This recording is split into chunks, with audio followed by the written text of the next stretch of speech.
अच्छा, दो चर वाले रैखिक समीकरण में कुछ और सवाल है जो महत्वपूर्ण आता है, उस पर भी चर्चा हम कर लेते हैं। देखिए यहाँ पहला सवाल। अच्छा, हिसाब इम्पोर्टेंट है, हो सकता है ई नहीं रहे हूबहू, लेकिन इस टाइप का सवाल पूछता है, बहुत बार पूछा है और हो सकता है पूछे। तो पहले प्रश्न को पढ़ना है। नाव नदी में चलता है, पानी पर चलता है ना जी। तो दो बात इसमें है, एक धारा है और दूसरा नाव है। अब नदी अगर होगा तो पानी चलेगी, मतलब धारा उसको कहते हैं। गतिशील जल को क्या कहेंगे? धारा, ये कहेंगे। मतलब मान लो ये नदी है, ये इसमें पानी है,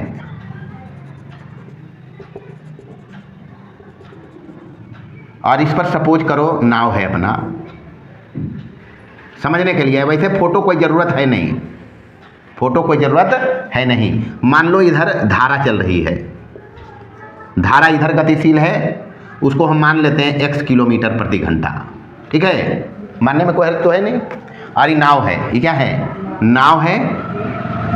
नाव भी मानो इधर ही चले जिधर धारा चल रही है, 22 किलोमीटर प्रति घंटा की चाल से, ये तो कर सकते हैं। अच्छा, जब नाव धारा की दिशा में चलेगा तो दोनों का चाल मिल जाएगा, नहीं मिलेगा?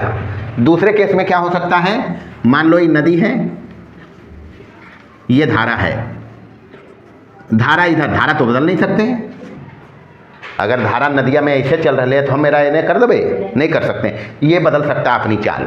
मतलब मान लो अभी जा रहा था धारा की दिशा में, तो नाव हो सकता है अब की बार में इधर चले, यही तो चलेगा। इसका चाल हम माना है 22 किलोमीटर प्रति घंटा, और इसका चाल माना है हम क्या? x किलोमीटर प्रति घंटा, यही माना है जी। तो हम मान क्या रखा है? माना कि धारा की चाल बराबर है क्या? x किलोमीटर प्रति घंटा, यही तो है। नाव की चाल हम मान लिया है, नाव की चाल बराबर है 22 किलोमीटर प्रति घंटा। अच्छा, धारा के अनुकूल नाव की चाल क्या होगी? धारा के अनुकूल नाव की चाल, मतलब धारा जिधर चल रही है उधर ही नाव चले तो दोनों का चाल मिल जाएगा। नाव तेज चलेगी, जैसे रोड पर साइकिल चलाते हैं, अगर साइकिल हवा की दिशा में जाए तो बल कम लगाना पड़ता है, इसका मतलब तेज चलती है। और अगर हवा के अपोजिट चलें तो बल ज़्यादा लगाना पड़ता है। जितना बल लगाओ तो चाल उसका कम रहता नहीं रहता है, क्योंकि उधर से फोर्स लगा रहा है हवा, वही समझना। तो धारा के अनुकूल नाव की चाल क्या होगी जी? x प्लस 22 किलोमीटर प्रति घंटा, दोनों का चाल मिल जाएगा, यही तो होगा। अच्छा, धारा के प्रतिकूल, धारा के प्रतिकूल नाव की चाल बराबर, धारा ही है नाव ही है ना जी। तो नाव धारा से तेज चलेगा, नहीं चलेगा, इसका मतलब धारा से नाव की चाल ज़्यादा रहेगी। ये समझते हो बात को? नाव की चाल धारा की चाल से ज़्यादा रहेगी। तो ये बात पकड़ लियो भाई, यहाँ पर 22 ग्रेटर देन है x के, ये तो रहेगा। नाव की चाल है 22, धारा की चाल क्या है? तो नाव की चाल धारा से ज़्यादा रहेगी, x प्लस 22। यहाँ पर बड़ा है 22 तो 22 माइनस x लिखेंगे। अच्छा, बारी बारी से यहाँ देखो। पहला केस में कह रहा है 10 घंटा में 30 किलोमीटर गया है धारा के प्रतिकूल। प्रश्न को बढ़िया से समझो, 10 घंटा लगा है, 30 किलोमीटर गया है धारा के प्रतिकूल। धारा के मतलब ये केस है, यही तो है। और 44 किलोमीटर गया है धारा के अनुकूल, ये समझियो। टाइम कितना लगा है? यहाँ देखें, दिया है, क्या दिया है? 30 किलोमीटर धारा के प्रतिकूल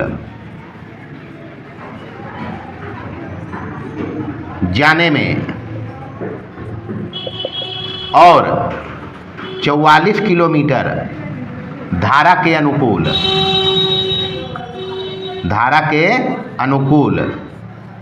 जाने में लगा समय बराबर कितना है? अरे कितना समय लगा जी? 10 घंटा लगा है। बात को समझना है यहाँ। अब धारा के प्रतिकूल चाल अपना ये है, कहाँ है? y माइनस एक्स, यही ना जी। तो प्रश्न से क्या लिखेगा? प्रश्न से 30 किलोमीटर धारा के प्रतिकूल जाने में लगा समय तो हम निकाल सकते हैं। टोटल समय दिया है 10 घंटा, तो लिखना यहाँ 30 किलोमीटर धारा के प्रतिकूल जाने में लगा समय हम निकालेगा। मान लो रख दिया T1 बराबर, समय बराबर होता है दूरी बटे 4। जा रहा है कितना? 30 किलोमीटर जा रहा है, धारा के प्रतिकूल जा रहा है, तो प्रतिकूल चाल कितना है? y माइनस एक्स, ये हो गया। 44 किलोमीटर जा रहा है धारा के अनुकूल, धारा के अनुकूल जाने में लगा समय इसको मान लो T2, क्या मान लो? बराबर हो जाएगा 44 किलोमीटर जा रहा है धारा के अनुकूल, तो धारा के अनुकूल चाल क्या है? यहाँ x प्लस वाई। चलो लिख देते हैं y प्लस एक्स, वाई पहले है तो y प्लस एक्स। ये और ये घंटा में आएगा, किस में आएगा? घंटा में। मतलब ये जो टाइम आया है T1 और T2 मिल के बोलता है 10 घंटा। यही तो बोलता है, नहीं बोलता है? लिखो पहले इसको, ये प्रश्न से अबरी लिखेंगे, इसको हटाओ। प्रश्न से, प्रश्न ये कह रहा है, क्या कह रहा है? पहला केस 30 किलोमीटर धारा के प्रतिकूल और 44 किलोमीटर धारा के अनुकूल, यही कह रहा है जी। 30 किलोमीटर, बारी बारी से 2 केस वहाँ दिया है। पहला केस ये है, हम देखा 30 किलोमीटर धारा के प्रतिकूल जाने में समय इतना लग रहा है और 44 किलोमीटर धारा के अनुकूल जाने में ये समय लग रहा है। टोटल प्रश्न कहता है 10 घंटा। कितना कहता है? मतलब ये दोनों मिल के कितना है? यही दोनों 10 घंटा है। तो प्रश्न से क्या लिखेंगे? T1 प्लस T2 बराबर कितना? यही लिखेंगे, यानी T1 कितना है अपना? 30 बटे y माइनस एक्स प्लस 44 बटे y प्लस एक्स बराबर कितना? 10। ये पहला समीकरण हो गया। अब कहता है दूसरे केस में पढ़िए, दूसरा केस कहता है यही नाव 13 घंटे में, मतलब अब की समय लग रहा है 13 घंटा। क्या लग रहा है? 13 घंटा लग रहा है। धारा के प्रतिकूल जब गया है 40 किलोमीटर, तो धारा के प्रतिकूल कितना जा रहा है अभी? 40 किलोमीटर।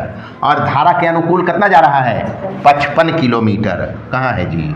नहीं, धारा के प्रतिकूल कितना है? 44 यहाँ है। धारा के प्रतिकूल 44 किलोमीटर और 40 है, 40 दो 40, और धारा के प्रतिकूल जा रहा है कितना किलोमीटर? सॉरी, धारा के प्रतिकूल बोलता है 40 किलोमीटर और अनुकूल बोलता है कितना किलोमीटर? यही तो बोल रहा है। तो दूसरा केस यहाँ लिखना, पुनः ये लिखना, ये है। तो 40 किलोमीटर चल रहा है धारा के प्रतिकूल, यही चल रहा है जी। कितना समय लगेगा? 40 बटे y माइनस एक्स। धारा के अनुकूल चल रहा है कितना? 55 किलोमीटर। ये तो लग रहा है बराबर क्या हो जाएगा? T2 बराबर हो जाएगा 55 बटे y प्लस एक्स हो जाएगा। पुनः प्रश्न से क्या हो गया अपने पास? T1 plus T2। अब की जो आया है T1, ऐसा करो इसको T3 लिख लो, T3 T4 लिखो। चलो मानना ही तो, दिक्कत क्या है? T3 प्लस T4 बराबर क्या हो गया जी? डेल कितना है? 13 घंटा। अच्छा आया अपने पास, हम कितना लाया? T3 40 बटे y माइनस एक्स और प्लस 55 बटे कितना? y प्लस एक्स, और यही दिया हुआ है 13। ये हो गया समीकरण 2। चलिए काम हो गया।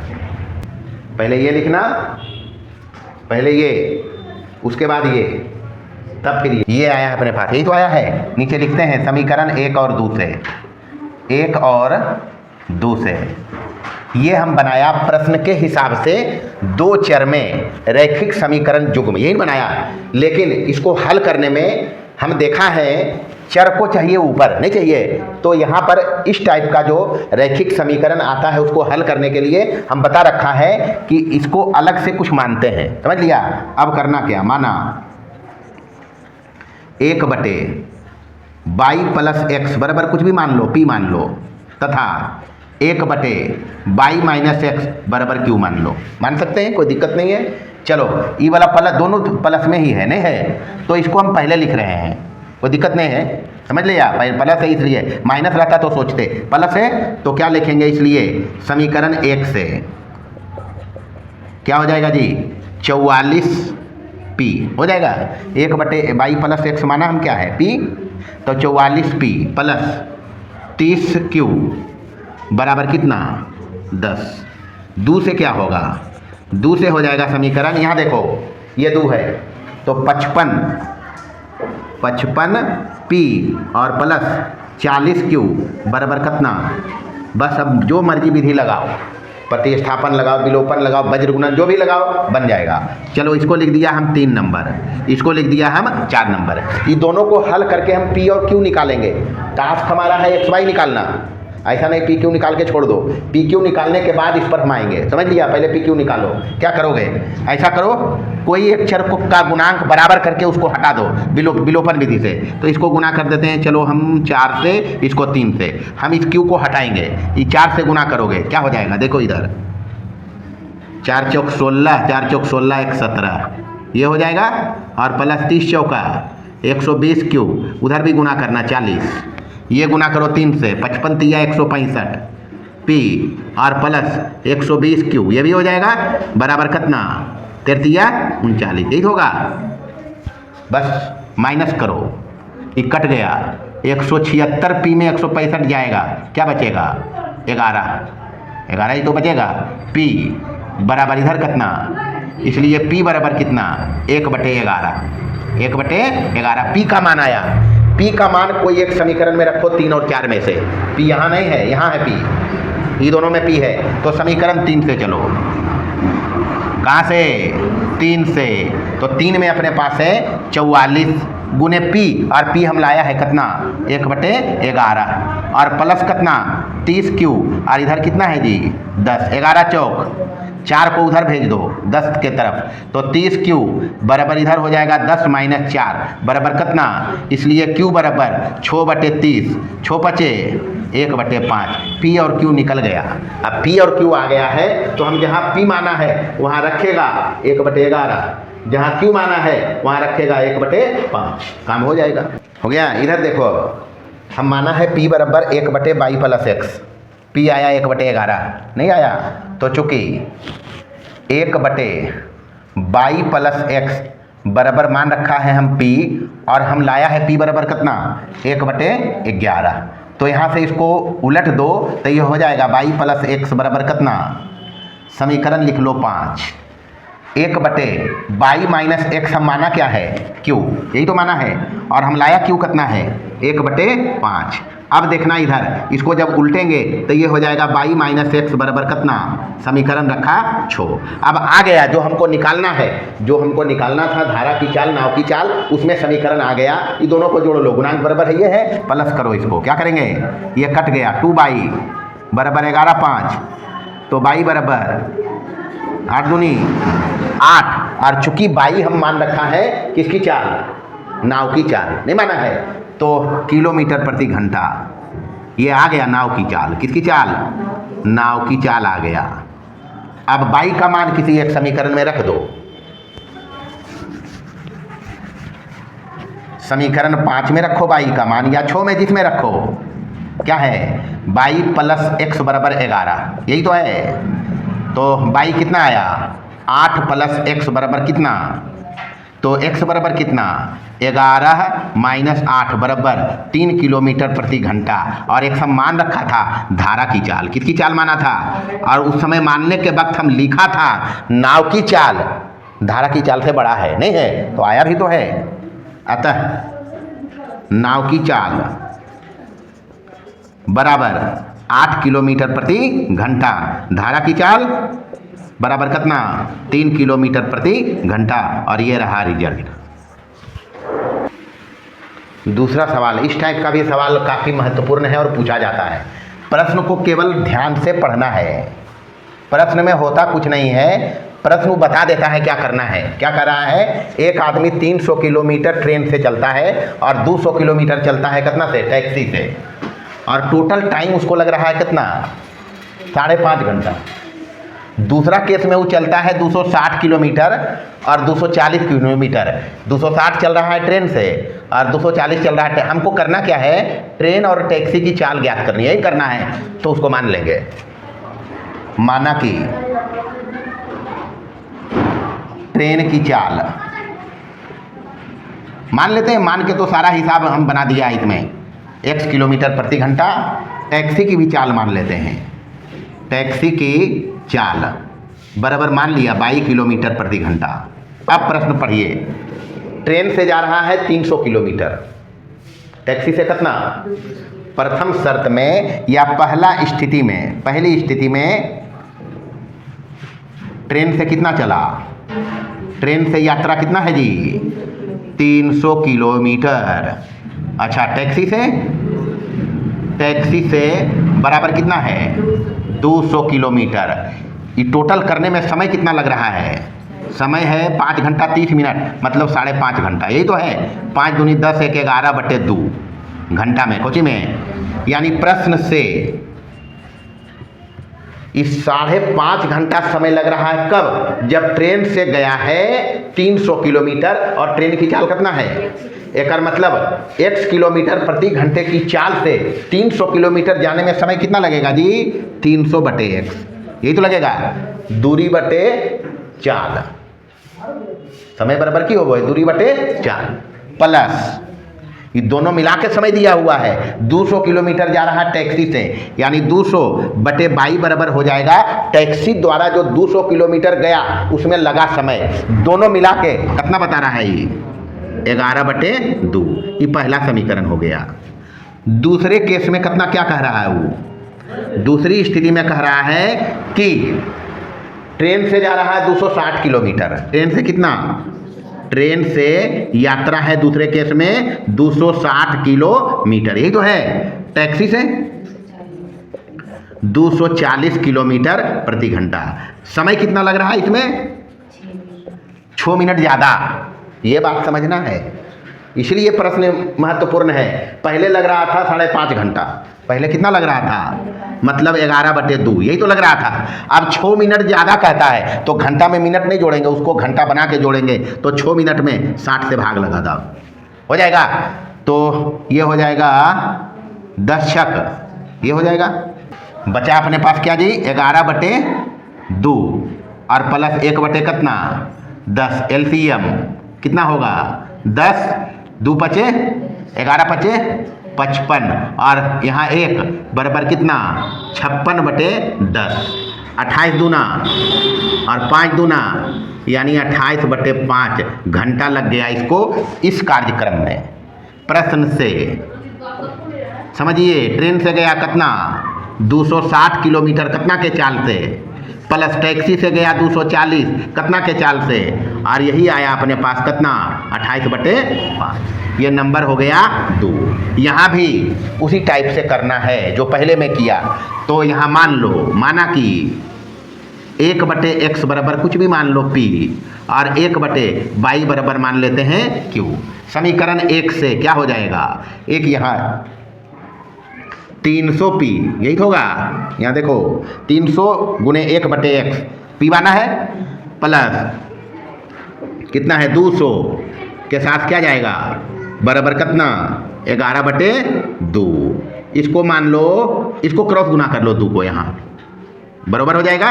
तो ये हो जाएगा 600p और प्लस 2 दूनी 400q बराबर कितना? 11। इसको रखो नंबर 3। तथा 2 से क्या हो जाएगा जी? 2 से हो जाएगा, 2 देखा यहाँ है, ये है 2, 1/xp माना है, तो ये हो जाएगा 260p और प्लस ये क्या हो जाएगा? 240q बराबर कितना? 28/5। यहाँ भी 5 का इधर गुना कर लो, तो 26 पचे 30 से, यानी 130 पर 1 0 दे दोगे 1300p और प्लस 24 पचे 20 से, यही होता है। तो 1200q बराबर इन्हें कितना बचा? ये हो गया नंबर 4। समीकरण 3, 4 को हल करके पी क्यू निकालेंगे और यहाँ रख देंगे, जवाब आ जाएगा। उतारिए समीकरण 3 और 4 से। क्या है 3 नंबर में? यह है 3, 600p प्लस कितना? 400q बराबर कितना जी? 11। ये कितना है 1300p प्लस 1200q बराबर कितना, ये 3 है और ये क्या है। बस इसको अब हल करना है, रैखिक समीकरण युग्म को जैसे हल करना सिखाया है, 3 विधि पढ़ा है, जिससे मर्जी हल कर सकता है। अगर विलोपन से बनाएंगे तो गुणांक बराबर करना, मान लो q को हटाना है, इधर थोड़ा ज़्यादा गुना करना पड़ेगा, नहीं करना पड़ेगा, इधर कम करेंगे काम हो जाएगा। इसको गुना कर लो 3 से, इसको गुना कितना से करेंगे, करिए गुना, छोतिया 1800p प्लस 4 1200q होगा नहीं जी। यहाँ समझो 3 का गुना सब में करना है, बराबर 11 दिया, और ये तो वही रह जाएगा 1300p प्लस कितना 1200q बराबर इधर कितना है जी 28। सेम चिन्ह का हट रहा है, क्यों, दोनों का गुणांक सेम है, माइनस कर लो, ये कट गया, 1800 में 1300 जाएगा, क्या बचेगा 500p, और इधर 33 गया, 33 में 28 जा रहा है, कितना बचेगा, तो p बराबर क्या हो जाएगा 5/1 500, यही तो होगा, 100 बार में कट गया ये, यानी 1/, कितना आया ये 100। अब इस p का मान किसी एक में रख देंगे, यही तो करेंगे, चलिए रखते हैं।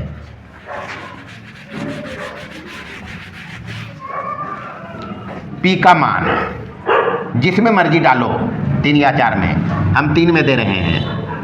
यहाँ देखो 600 और p आया कितना 1/100, यहीं रख देते हैं, प्लस 400q बराबर इधर कितना है जी, यहाँ से 6 बार में ही कट गया, 6 को उधर कर दो तो 400q बराबर 11 माइनस 6 बराबर कितना, तो q बराबर क्या हो जाएगा 5/400, 80 बार में ही कट जाएगा, 1/80 हो गया।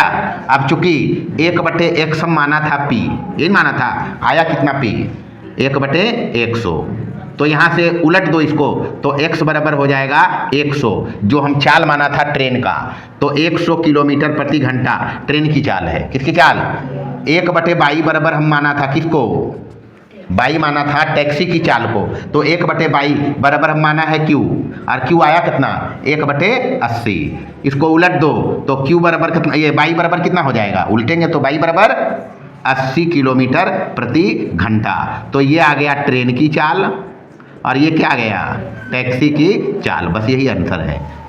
जो महत्वपूर्ण सवाल परीक्षा के दृष्टिकोण से था हम इसमें बताया है, ध्यान से इसको देखेगा, घर में दोबारा बनाना, और जब भी ऐसा सवाल आएगा प्रश्न को पढ़ना बढ़िया से है, प्रश्न बढ़िया से पढ़ोगे, वो प्रश्न बताता है क्या करता है, प्रश्न बोलेगा क्या करना है, जो बोलेगा वो करते जाओगे, बन जाएगा प्रश्न। अगर प्रश्न नहीं समझोगे तो फिर नहीं बनेगा, समझ लिया, प्रश्न को बढ़िया से 1 बार 2 बार 3 बार पढ़ो, समझो, बनाओ, प्रश्न जो कहेगा करोगे, बन जाएगा, बस तो इतने रहेगा। चलिए।